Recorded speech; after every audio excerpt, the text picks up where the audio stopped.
Did you know that even minor errors in your divorce paperwork can lead to significant delays? Courts often reject documents for simple mistakes, causing frustration and prolonging the process. Let's explore why this happens and how to avoid it. Common reasons for rejection include missing signatures, incorrect forms, and errors in financial disclosures. These oversights can halt your progress, but understanding them is the first step to ensuring a smooth process.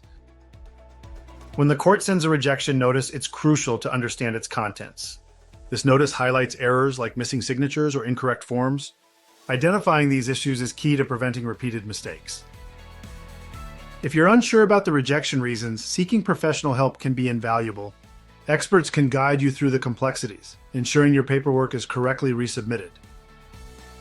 Carefully review the court's rejection notice and address all errors before resubmitting. Ensure you're using the most recent court forms to avoid automatic rejections and include all necessary documents. Double-check your final judgment package for completeness. Missing documents can lead to further delays. By being thorough, you can expedite the process and move closer to finalizing your divorce. Accuracy is key to avoiding future rejections. Ensure all forms are complete and financial disclosures are thorough. Consider e-filing your paperwork to speed up processing and reduce errors. By ensuring accuracy and completeness, you'll prevent unnecessary delays. Take control of your divorce process by double-checking your paperwork. Visit divorce661.com for expert assistance and finalize your divorce without hassle.